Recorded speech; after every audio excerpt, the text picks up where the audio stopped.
Juan Ramón Rayo, buenas tardes. ¿Qué tal? Buenas tardes, ¿cómo estamos? Pues ¿para qué te crees que te tengo a ti, Rayo? Para que me vayas adelantando 6 meses antes que el resto, ¿cómo estamos? Porque nos has venido analizando y avisando desde hace tiempo de las cosas que iban pasando con los precios, con los tipos, con la economía, y ahora empiezan a oírse tambores de recesión. Yo no sé si es una exageración, pero es lo que dicen incluso desde la administración Biden, tambores de recesión o nubarrones en la economía, pero no son en Estados Unidos, también frenazo en Europa, Rayo. Sí, efectivamente, no creo que sea una exageración. De hecho, ya vengo diciendo, no sé si lo he comentado en el programa, pero desde luego sí en otros foros, ya llevo diciendo desde hace algo más de un mes que creo que la Reserva Federal de Estados Unidos ha tomado la decisión de combatir la inflación generando una recesión. Es una respuesta a una reacción muy drástica, muy dolorosa, pero probablemente si han decidido eso es porque consideran que la inflación está mucho más descontrolada de lo que mucha gente cree y que más vale atajarla ahora, cortar por lo sano, que no permitir que se siga enquistando durante más tiempo. Todo lo que pasa ahora es porque no reaccionaron en su momento cuando deberían haber reaccionado, a lo mejor no generando una recesión, pero sí una desaceleración, y por tanto no quieren que esto que la bola de nieve siga creciendo. Y Powell, el presidente de la Reserva Federal, prácticamente en cada una de sus comparecencias dice que no quiere crear una recesión, pero que tampoco la va a evitar. Ese es el mensaje que está lanzando, que si viene una recesión por la subida de tipos, pues viene, que su única prioridad ahora mismo es combatir la inflación, caiga quien caiga. Y por tanto, que, hombre, mejor que no venga una recesión, pero que si viene no le va a temblar el pulso. Y lo que estamos viendo es que esta restricción financiera, monetaria, que han empezado a protagonizar los bancos centrales en los últimos meses, en el caso de Europa ni siquiera han movido ficha oficialmente, pero como los operadores de mercado ya están anticipando que en julio viene una subida, que en septiembre viene una subida probablemente mayor, pues muchos de esos efectos ya se están anticipando, ya estamos viendo cómo los tipos de interés de la deuda pública están aumentando, cómo los tipos de interés, por tanto, de la deuda privada, de las hipotecas, también están aumentando. En Estados Unidos, por ejemplo, los tipos hipotecarios superan el 6%, y todo eso ya está afectando a la economía. Y hoy hemos conocido los indicadores adelantados, los PMI, uno de los indicadores adelantados más fiables para anticipar cuál va a ser la evolución del PIB. Básicamente se trata de encuestas a gestores de compras que, bueno, pues están diciendo estamos invirtiendo más, estamos invirtiendo menos en nuestras empresas, no lo estamos haciendo porque no vemos el panorama claro, porque la actividad se está paralizando y se esperaba que hubiese una cierta caída de estos indicadores, pero la caída ha sido mucho mayor de lo que cualquiera de los analistas del mercado había anticipado. Baste decir que tanto en Estados Unidos como en Alemania, como en Francia, que son los datos que hemos conocido hoy, el valor que han adoptado este indicador, tanto en su vertiente manufacturera industrial como en la vertiente de servicios, es un valor muy cercano a 50. ¿Y por qué digo que es muy cercano a 50 o qué relevancia tiene?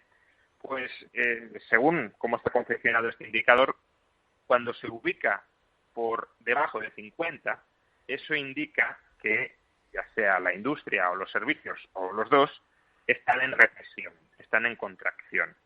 Y estamos, ya digo, tanto en Estados Unidos, Alemania, Francia, estamos en 51, 52, muy cerca de la recesión y veníamos de 56, 57, que es una expansión considerable. Y la gente que no crea que este índice se puede ubicar en 70, 80, no. El índice oscila entre 50 y 60, 60 ya es una expansión muy fuerte y estamos ahora cerca de 50, es decir, de pasar a la contracción económica.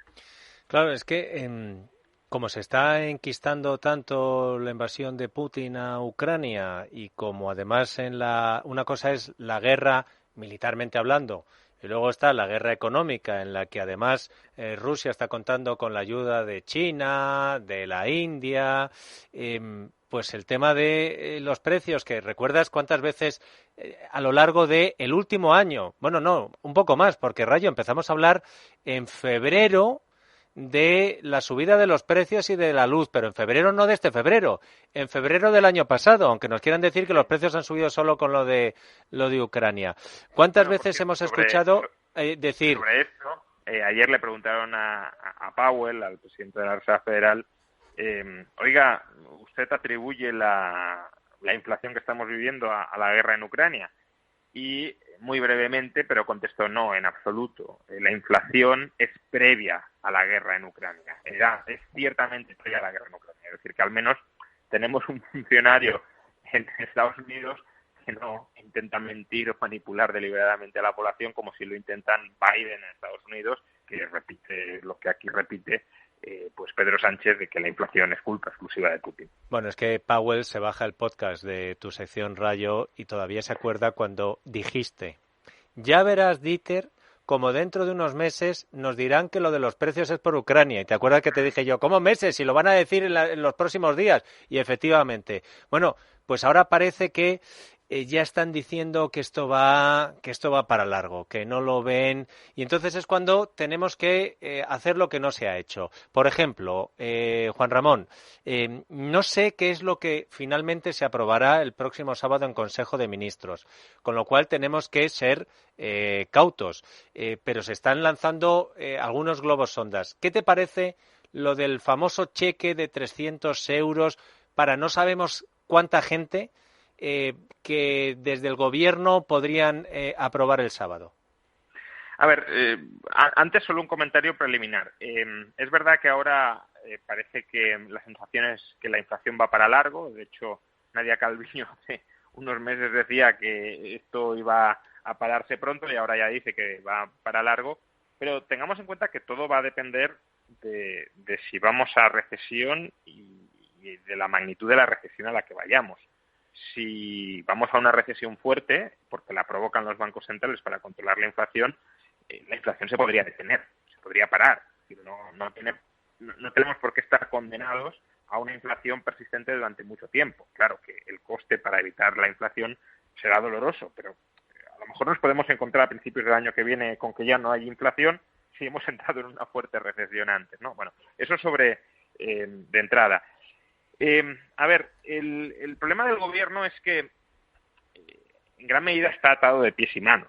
Es decir, si suben generalizadamente los precios y los salarios no aumentan a la par que los precios y no han de aumentar a la par que los precios, porque si no entramos en una espiral precios-salarios que es muy problemática, pues eso lo que significa es que la población se empobrece. Es así, y lo hemos dicho ya muchas veces, que cuando este gobierno pide un pacto de rentas, aunque pueda tener sentido pedirlo, no es suficiente, pero sí es necesario, pues lo que está pidiendo a la gente, aunque no lo diga con esas palabras, es asuman que se están empobreciendo.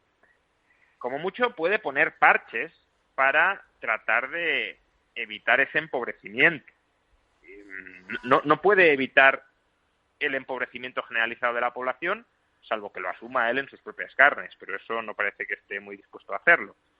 Podría, por ejemplo, bajar impuestos y recortar el gasto, y quien se empobrecería sería sobre todo el gobierno y no la sociedad civil, pero eso no parece que esté en sus planes. Con lo cual, como mucho, puede parchear el empobrecimiento que sufren algunas personas.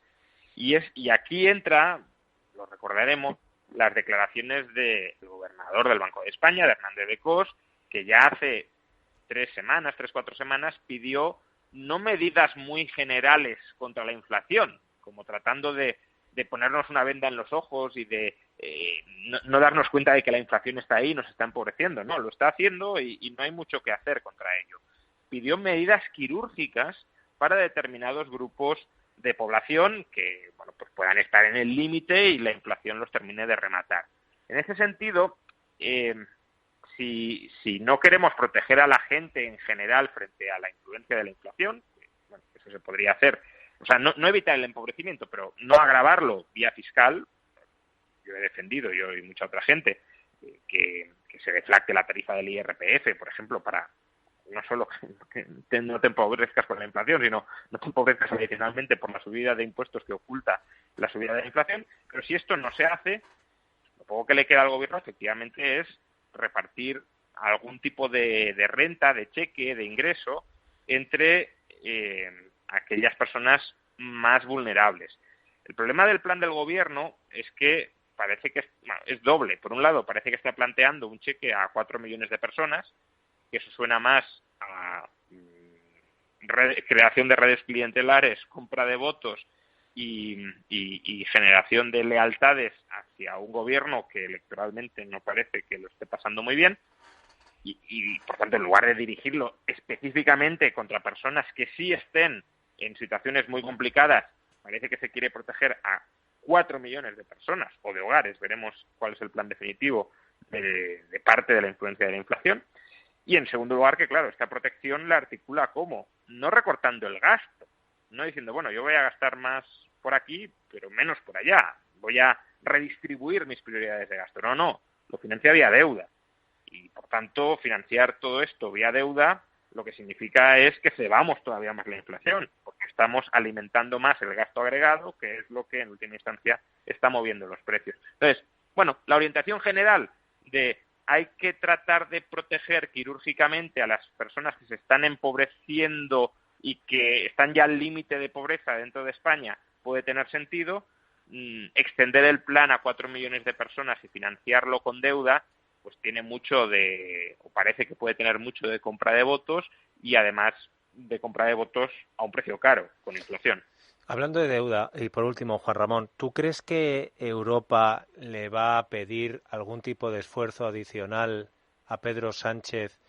No sé si tanto como le pidieron a Zapatero en su momento, pero algún tipo de, oye, mira, te vamos a controlar lo de la prima de riesgo, oye, vamos a cerrar el grifo de compra de deuda, pero vamos a hacer que ni Italia ni España se desboquen, que le diga, pero a cambio tienes que, para contentar a Alemania, Luxemburgo, Países Bajos. A ver, la lógica diría que sí, porque si tenemos unos estados en problemas porque no hacen reformas y porque gastan más de lo que ingresan, pues bueno, yo te saco de los problemas, pero tú evitas generar nuevos problemas. Esa sería la lógica y el sentido común. El problema aquí es que el Banco Central Europeo ya tiene un mecanismo para sacar del fuego a los países en problemas, se llama el mecanismo de la OMT, se creó precisamente en el año 2012 para rescatar a España e Italia, aunque no llegó a ser utilizado en ese momento, no se ha utilizado nunca de hecho, pero sigue ahí, está disponible. Si ya existe un mecanismo que está disponible y al que podrían recurrir gobiernos como el de España e Italia si ven que su prima de riesgo se dispara y los gobiernos de España e Italia no lo quieren utilizar, pues algún motivo tiene que haber para que no quieran utilizarlo. Y el motivo es que ese mecanismo específicamente exige de condicionalidad. Los gobiernos que pidan ayuda a través de ese mecanismo han de hacer reformas y han de ajustar su presupuesto. Y por eso no quieren pedir ayuda. No lo quiere pedir ni España ni Italia, que por cierto lo de Italia ya tiene guasa, porque quien tiene que pedirlo es Mario Draghi, que es quien creó ese mecanismo con esas condiciones. Pero bueno, y claro, ¿cuál es la reacción del Banco Central Europeo ante esto? Un Banco Central serio diría, bueno, pues si ustedes les estoy alargando el brazo, pero no quieren coger la mano porque les exijo condicionalidad, pues si se quieren caer por el abismo, cáiganse ustedes. No, la respuesta ha sido, bueno, pues si no quieren pedir ayuda por esta vía porque lleva aparejada condicionalidad, voy a crear un nuevo mecanismo, que no llevará aparejada condicionalidad previsiblemente, para poderles rescatar en condiciones. Es decir, de momento parece que Europa está apostando por no exigir nada, lo cual ya es el colmo del despropósito de la unidad fiscal y monetaria hacia la que estamos avanzando. De todas formas, y ya concluyo con esto, yo casi me conformaría con que la segunda fase de la reforma de las pensiones, que tiene que aprobarse en los próximos días, sea una reforma seria. Parece que está habiendo ahí alguna dificultad para que esta segunda fase sea aprobada finalmente por Bruselas, pues que ahí nos apriete bien las tuercas y no comprometa nuestro futuro con las reformas absurdas contra el sistema de pensiones que ha llevado a cabo este gobierno. Pues ya me daría con un canto en los dientes si finalmente Europa ahí nos aprieta un poco las tuercas y nos salva de esa patata caliente que es la bomba pensional que tenemos en ciernes si no se reforma de verdad el sistema. Juan Ramón Rayo, muchísimas gracias por tu ayuda, como siempre. Un abrazo, hasta la semana que viene.